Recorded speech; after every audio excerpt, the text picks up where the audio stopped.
केन Parsons की backroom series की शुरुआत इस वीडियो से होती है, जिसके बाद उसने अब तक 21 वीडियोस बैकरूम्स के ऊपर बना दी। 16 वीडियोस जो कि पब्लिक है और 6 अनलिस्टेड वीडियोस जिनकी लिंक कुछ पब्लिक वीडियोस के डिस्क्रिप्शन में दी गई है। और इन सभी वीडियोस में जो भी इवेंट्स होते हैं वो रैंडम टाइम पीरियड्स में होते हैं, यानी ये वीडियोस डेट्स के हिसाब से असेंडिंग या डिसेंडिंग नहीं है, बल्कि ऑलमोस्ट रैंडमली अपलोड की गई है। और सभी पब्लिक वीडियोस के डिस्क्रिप्शन में दी गई डेट्स देखकर हम इनको क्रोनोलॉजिकल ऑर्डर में लगा सकते हैं। 16 पब्लिक वीडियोस में से 15 वीडियोस का ऑर्डर कुछ ऐसा है और एक वीडियो में कोई डेट मेंशन नहीं करी है, इसीलिए उसको हम लास्ट में देखेंगे। फिलहाल हम शुरू करते हैं पहली वीडियो से।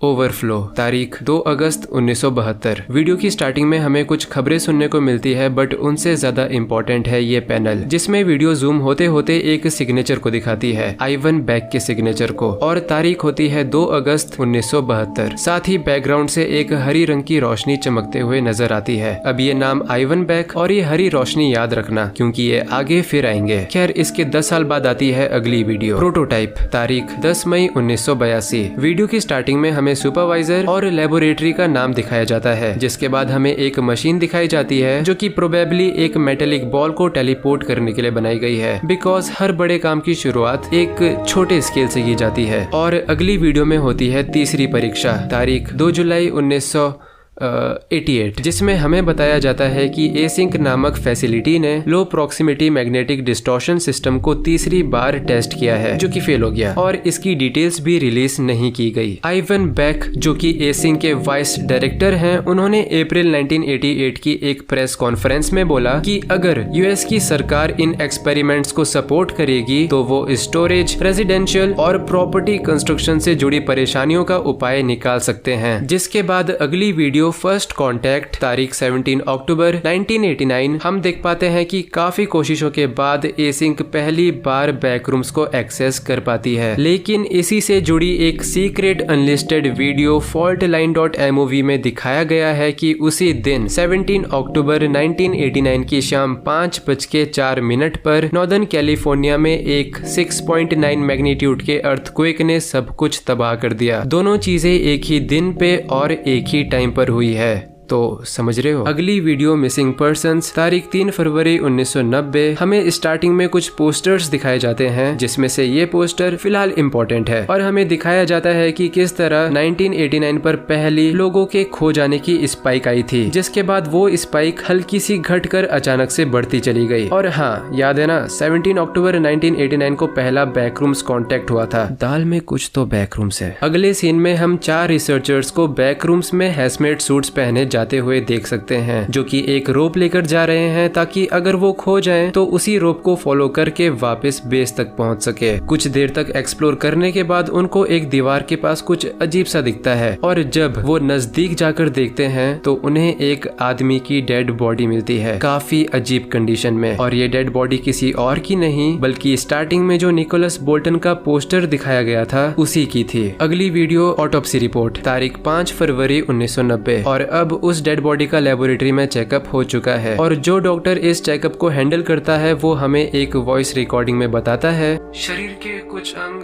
अननेचुरल तरीके से सही सलामत है, वहीं बाकी के अंग प्राकृतिक तरीके से सड़कर खराब हो गए। शरीर से हमें एक ही तरह की फंगस का सैंपल मिला है। ये फंगस हे बैसिलस का उत्परिवर्तित यानी म्यूटेटेड रूप नजर आता है, लेकिन ये बैक्टीरिया हानिकारक नहीं होना चाहिए। पता नहीं, कुछ समझ नहीं आ रहा। मिस्टर बैक, क्या मैं जान सकता हूँ ये शरीर कहाँ से आया? इसी के साथ ये वीडियो खत्म हो जाती है और हमें पता चलता है कि मिस्टर बैक यानी आइवन बैक इस डेड बॉडी के ओरिजिन को एक राज रखना चाहते हैं। अगली वीडियो है इंफॉर्मेशनल वीडियो, तारीख 29 फरवरी 1990, जिसमें हम फिर से 4 रिसर्चर्स को कॉम्प्लेक्स में जाते हुए देखते हैं। थोड़ी देर बाद पीटर, जो कि कैमरामैन है, उसे एक रूम से काफी लोगों के बातें करने की आवाजें सुनाई देती हैं और ये आवाजें सिर्फ उसके दिमाग में नहीं थी, बिकॉज एज व्यूअर्स हम भी उन आवाजों को सुन सकते हैं जो कि माइक्रोफोन में रिकॉर्ड हो गई थी।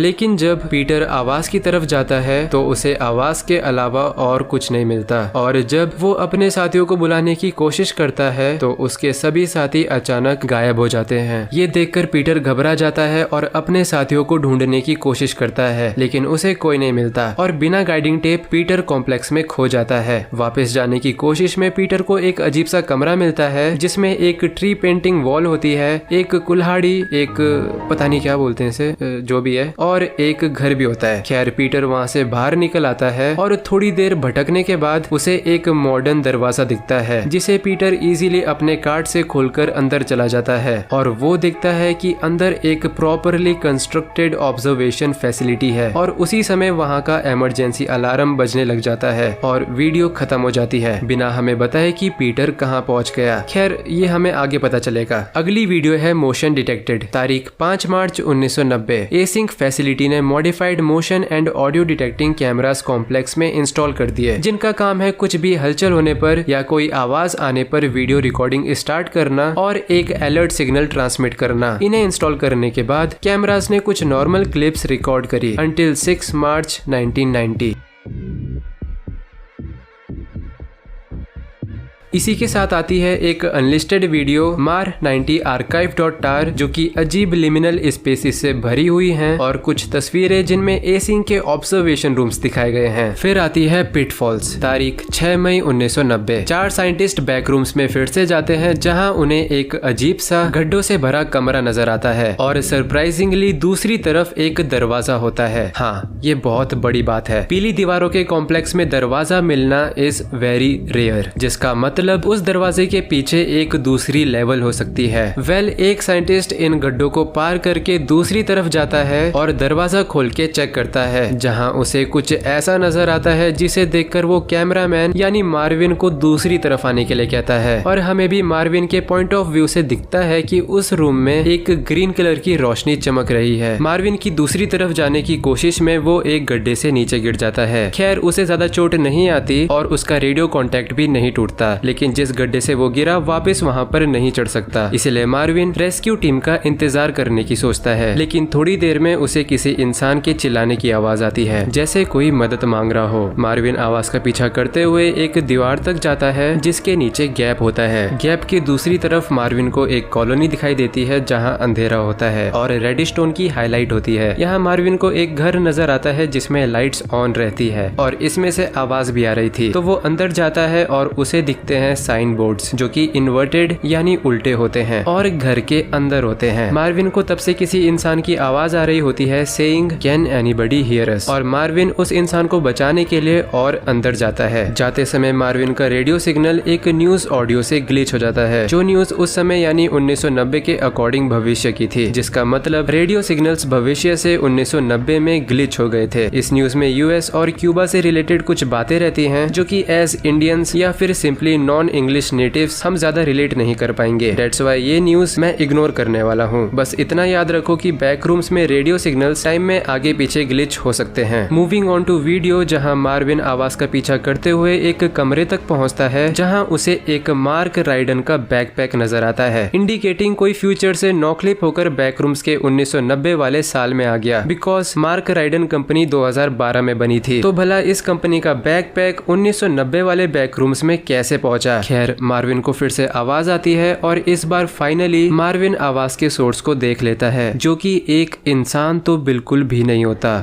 जैसे ही उस एंटिटी को पता चलता है कि मार्विन उसके बारे में जान चुका है, वो मार्विन का पीछा करने लगता है। मार्विन जैसे तैसे अपनी जान बचाकर भागता है और एंड टाइम पर मार्विन के साथी उसे रेस्क्यू कर लेते हैं और वीडियो खत्म हो जाती है। अगली वीडियो रिपोर्ट। तारीख 6 मई 1990। एसिंक के रिसर्चर्स मार्विन की रिकॉर्ड करी फुटेज को ऑब्जर्व करते हैं, लेकिन वो देखने के अलावा कुछ नहीं कर सकते क्योंकि जल्द ही एसिंक की यूएस गवर्नमेंट के साथ मीटिंग होने वाली है और मीटिंग के बाद फंडिंग मिलने का एक ही तरीका तरीका है, नेगेटिव पॉइंट्स को नेग्लेक्ट कर दो। और हमें दिखाया जाता है कि एक ऑब्जर्वेशन रूम तैयार किया जा रहा है और कॉम्प्लेक्स के एक रास्ते को लकड़ी के बैरियर से ब्लॉक कर दिया गया है। इसी के साथ है एक अनलिस्टेड वीडियो टाइटल्ड 978041526353, जिसमें हमें एक हाईवे का नजारा दिखाया जाता है और हम देखते हैं कि एक पूरी कार हाईवे पर नॉकलिप हो गई। और एक अनइम्पोर्टेंट इन्फॉर्मेशन, मुझे लगता है कि ये कार मार्गरेट वॉटसन की थी, बिकॉज उसका पोस्टर हमें रोड के किनारे पर दिखाया जाता है। May be a hint. खैर, कुछ लोग ये सोच रहे होंगे कि इस नंबर का क्या काम है, तो ये नंबर एक्चुअली एक बुक का ISBN कोड है जिसका नाम है दी येलो वॉलपेपर। और डरो मत, आपको बताने के लिए मैंने इस बुक की समरी देख ली है। तो ये किताब एक मेंटली इल वुमेन के बारे में है जो अपने ही घर में येलो वॉलपेपर्स को देखकर ट्रैप्ड फील करती है और वो अपनी डायरी में लिखती है कि इन वॉलपेपर्स के पीछे कोई वुमेन कैद है और वो उस वुमेन को आजाद करके रहेगी। इन दी एंड वो वुमेन उन येलो वॉलपेपर्स को फाड़ देती है और वो देखती है कि जो वुमेन कैद थी वो कोई और नहीं, वो खुद ही थी। अब ये स्टोरी मैंने कुछ ज्यादा शॉर्ट में बोल दी, इसलिए इसका एक साइकोलॉजिकल और पॉलिटिकल पॉइंट है जो मैंने एक्सप्लेन नहीं करा क्योंकि उसकी जरूरत नहीं है। हमें जरूरत है फिलोसॉफिकल पॉइंट की, या जो भी पॉइंट है, हम यहाँ पर ग्रामर नहीं पढ़ रहे। बात ये है कि येलो वॉलपेपर्स बैकरूम्स को रिप्रेजेंट करता है जो कि ह्यूमंस को मेंटली ट्रैप कर लेता है। That's it। अगली वीडियो प्रेजेंटेशन, तारीख 8 मई 1990। हमें दिखाया जाता है कि किस तरह इंसानियत तरक्की कर रही है लेकिन साथ ही पृथ्वी का नुकसान भी कर रही है और इसीलिए एसिंक अपने LPMD सिस्टम को प्रेजेंट करते हुए कुछ खास फीचर्स सामने रखती है। लाइक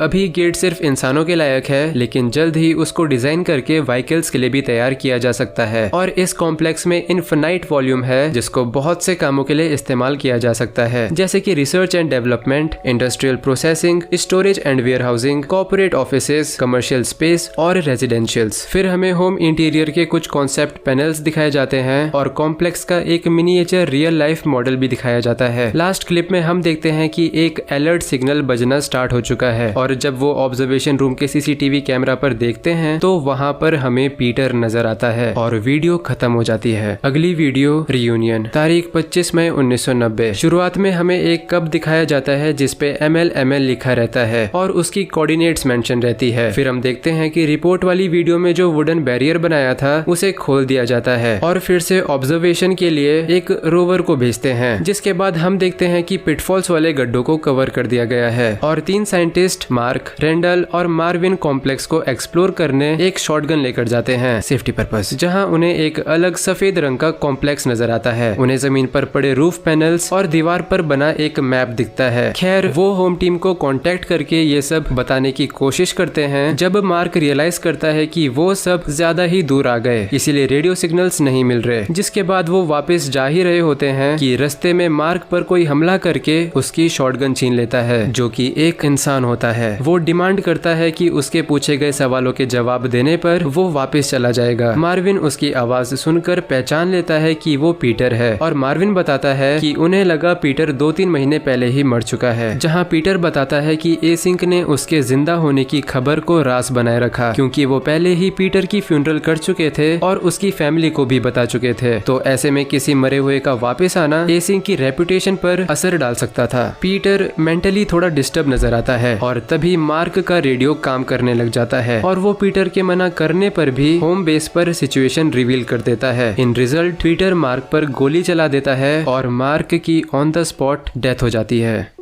इसके साथ जुड़ी अनलिस्टेड वीडियो टाइटल्ड रिकॉर्डिंग 014 हमें एक कॉल रिकॉर्डिंग सुनने को मिलती है, प्रोबेबली सिर्फ एक साइड की बातें। जो कॉल करता है वो आइवन बैक से बात करने की डिमांड करता है और बैकग्राउंड की फोटो को अगर हम इन्वर्ट करेंगे तो उसमें लिखा है फेरी व्रेक बिसाइड वाइनी लीव्स वन डेड। जिनको नहीं पता फेरी व्रेक क्या होता है तो इसका मतलब है आग से जुड़ा एक्सीडेंट, और वाइनी यूज करा है कैलिफोर्निया के सैक्रामेंटो में मौजूद वाइनयार्ड लोकेशन को रेफर करने के लिए, और लीव्स वन डेड यानी एक इंसान की मौत। इसका मतलब एसिंक ने मार्क की डेथ को कवर अप करने के लिए फेरी रैक का इस्तेमाल करा। और वीडियो के लास्ट में हमें एक तस्वीर दिखती है जो कि एक नदी किनारे की लगती है। मोस्ट प्रोबेबली रीयूनियन वीडियो की स्टार्टिंग में जो कोऑर्डिनेट्स दिखाए गए थे उसके पास मौजूद नदी की तस्वीर। अगली वीडियो डैमेज कंट्रोल, तारीख 26 मई 1990। शुरुआत में ही कुछ हैजमेट वर्कर्स को शॉटगन की आवाज आती है और हम देखते हैं कि पीटर शॉटगन लेकर फैसिलिटी के अंदर आता है और सबको डराकर बाहर भाग जाता है। जिसके जिसके बाद एक आदमी सभी इवेंट्स को रिपीट करता है। उसके हिसाब से 1 मार्च को 4 लोग जॉर्ज लेवी, मार्विन ली, रोनाल्ड मैककार्थी और पीटर टेंच कॉम्प्लेक्स में एंटर करते हैं, लेकिन वीडियो टेप में हमें तारीख 27 फरवरी 1990 दिखती है। मेंशनिंग द फैक्ट, नरेशन की स्टार्टिंग में यही आदमी एक्सेप्ट करता है कि एसिंक अब तक काफी चीजें छुपा रहा था, जिसका नतीजा कुछ अच्छा नहीं निकला। लेकिन अब एसिंक कुछ नहीं छुपाने वाला, जो कि मेरे हिसाब से झूठ है, क्योंकि इसने अभी अभी तारीख गलत बताई और शायद ये डिटेल आगे काम आ सकती है। खैर, उसके बाद ये आदमी बताता है कि उस दिन सर्वे के दौरान पीटर टेंच अचानक से बिना कोई निशान छोड़े गायब हो गया। सिक्योरिटी ने पीटर को 2 हफ्तों तक कॉम्प्लेक्स में ढूंढने की कोशिश करी, लेकिन वो कहीं नहीं मिला। आखिर में हार मानकर उनको पीटर की खोज बंद करनी पड़ी और उसे मरा हुआ मानकर फ्यूनरल करा दी गई और सब नॉर्मल हो गया, ऐसा उन्हें लगा। क्योंकि 2 महीने बाद पीटर वापस आता है और उसके ऊपर करे फिजिकल और मेंटल टेस्ट बताते हैं कि वो बिल्कुल हेल्दी कंडीशन में है और उसके कैमरा रिकॉर्डिंग को देखकर पता चलता है कि जहां बाकी लोगों के लिए 2 महीने बीत गए, वहीं पीटर के लिए सिर्फ कुछ घंटे ही बीते थे। यानी आईवी में जब पीटर अपने साथियों को गायब होते हुए देखता है तो वो एक्चुअली पीटर होता है जो गायब हो जाता है और 2 महीने भविष्य में चला जाता है, जहां उसे ऑब्जर्वेशन रूम मिलता है जो पीटर के लिए बिल्कुल नया है, लेकिन मार्विन औरों के लिए इट्स नॉर्मल। पीटर ने जानकारी शेयर करने के मामले में काफी कंट्रीब्यूट करा, लेकिन बढ़ते समय के साथ उसे लगने लगा कि कॉम्प्लेक्स उसके साथ कोई खेल खेल रहा है और वो एक इल्यूजन में कैद है। इसलिए मेंटली अनस्टेबल होकर पीटर वापस कॉम्प्लेक्स में भाग गया और हाल ही में वापस आया, जहां उसने मार्क पर हमला करके उसे मार दिया और फाइनली कॉम्प्लेक्स से निकलकर बाहर बिल्डिंग से भागते हुए जंगल की तरफ चला गया। इतना बताने के बाद स्पीकर एसिंक के राज को छुपाने के लिए माफी मांगता है और बताता है कि सिक्योरिटी को पीटर की डेड बॉडी जंगल में मिली। देखने से लगता है कि पीटर बिना देखे एक झाड़ी के दूसरी तरफ कूदा जहां खाई थी और उसका सर नीचे मौजूद पत्थर पर लगने से पीटर की मौत हो गई। जिसके बाद आती है एक अनलिस्टेड वीडियो टाइटल्ड सिम्पसन्स, जो कि एक डमी चैनल पर अपलोड की गई है नेम्ड लॉरा हैरिस, ताकि केन ये इंडिकेट कर सके कि लॉरा नाम की इस पर्सन ने ये वीडियो खुद अपलोड करी है। वीडियो की बात करें तो इसमें सिम्पसन्स के एपिसोड का एक सीन रहता है जो कि 1991 में रिलीज हुआ था, लेकिन इस सीन के बीच में एक स्पेनिश कफ सिरप का एड ग्लिच कर जाता है जो कि साल 2000 में बना था। यानी 1991 में लॉरा के टीवी ने 2000 के टीवी सिग्नल्स कैप्चर कर लिए थे, जो कि हो सकता है बैकरूम से रिलेटेड किसी एक्सपेरिमेंट का नतीजा हो। अगली वीडियो फाउंड फुटेज #2 तारीख 19 अगस्त 1995 हम देखते हैं कि एक लड़की अपने गैराज में मौजूद एक छोटे से पोर्टल की वीडियो रिकॉर्ड कर रही है। वो इस पे कुछ एक्सपेरिमेंट्स करके दिखाती है, लेकिन जब वो एक टेप यूज करती है ताकि इस होल की गहराई नाप सके, तभी ये पोर्टल लड़की को नीचे खींच लेता है। जिसके बाद वो बैकरूम्स को एक्सप्लोर करती है और जहाँ उसे काफी रैंडम चीजें देखने को मिलती है और एक टूटी हुई कार जो कि नॉकलिप होकर यहाँ आई होगी और यहाँ टकरा गई। दीवार पर लगे हैंडप्रिंट से पता चलता है कि कार में मौजूद इंसान बच गया होगा, लेकिन जख्मी था और अंदर गया होगा। ये लड़की भी अंदर जाती है जहाँ हमें ये लिविंग रूम दिखता है, जो कि हमें याद रखना है। थोड़ी देर बाद हमें दीवार पर ये पेंटिंग दिखती है, इसे भी याद रखना है। और ये लड़की रूम को एक्सप्लोर कर रही होती है जब इसको लगता है कि कमरे में पेड़ पौधे उगे हुए हैं, जो कि थोड़ी देर में गलत साबित होने वाला है, क्योंकि बैक्टीरिया जाग जाता है और इस लड़की का पीछा करने लगता है। ये लड़की बैक्टीरिया से बचने की पूरी कोशिश करती है, लेकिन आखिरकार एक डेड एंड पर आ जाती है। यहाँ हमें लगता है कि अब सब खत्म, लेकिन तभी इस कमरे में ग्रीन कलर की लाइट फैलने लगती है, बिल्कुल वैसी जैसी हम पहले भी देख चुके हैं, और वीडियो खत्म हो जाती है। इस एंडिंग में देखी हरी रोशनी से जुड़ी एक रीजनेबल थ्योरी ये कहती है कि ये वीडियो जो कि 1995 के इंसिडेंट को दिखाती है, ये एक्चुअली ओवरफ्लो से कनेक्टेड है, जो कि सबसे पहले 1972 से रिलेटेड है। और वो इसीलिए क्योंकि 1995 और 1972 में जब हरी रोशनी चमकती है तो हमें एक ही तरह की आवाज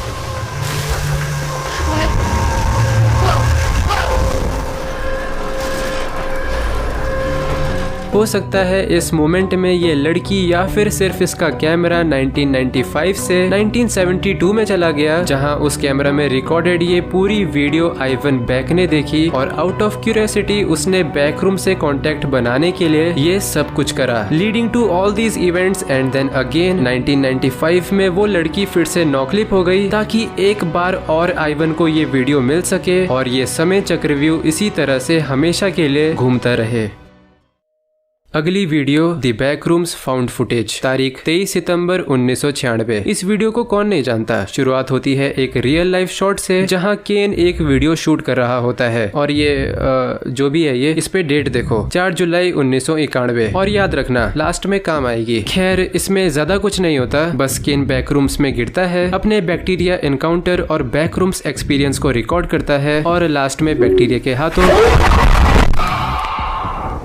पकड़ा जाता है और हाँ, कैमरा असली दुनिया में आ जाता है। अब ये मत पूछना कि केन के साथ क्या हुआ। खैर जो कैमरा असली दुनिया में गिरा वो एसिंक ने रिकवर करा ऑन 23 सितंबर 1996। लेकिन स्टार्टिंग में हमने देखा था कि तारीख 4 जुलाई 1991 थी। ये अचानक से 5 साल का गैप, वो भी सिर्फ कुछ ही घंटों में कैसे पॉसिबल है? वेल पॉसिबल है क्योंकि बैकरूम्स में टाइम और स्पेस नॉर्मल तरीके से काम नहीं करता। इसी वजह से केन गया तो 1991 में था, लेकिन उसका कैमरा बाहर आया 1996 में। आखिरी अनलिस्टेड वीडियो होम 27647.mov, ये वीडियो कुछ रैंडम क्लिप से भरी हुई है जो कि देखने से साल 2000 की लगती है और बीच में हमें ये तस्वीर दिखती है जिसका बैकग्राउंड शायद से आपको याद आ रहा होगा। ये वही लिविंग रूम है जो मैंने याद रखने के लिए बोला था और इसी वीडियो में ये फोटो याद है, वही पेंटिंग जो हमने पहले देखी थी। लेकिन सवाल ये है कि अगर ये वीडियो साल 2000 के आसपास रिकॉर्ड करी है तो हमें ये घर 1995 की वीडियो में देखने को कैसे मिला? और रही बात इस नंबर की तो शायद ये किसी ऑनलाइन नॉन प्रॉफिट ऑर्गेनाइजेशन से जुड़ा है जो रिसर्च पर्पस के लिए बैक्टीरियाज को बेचते हैं, इंक्लूडिंग बैसिलस। कोइंसिडेंस?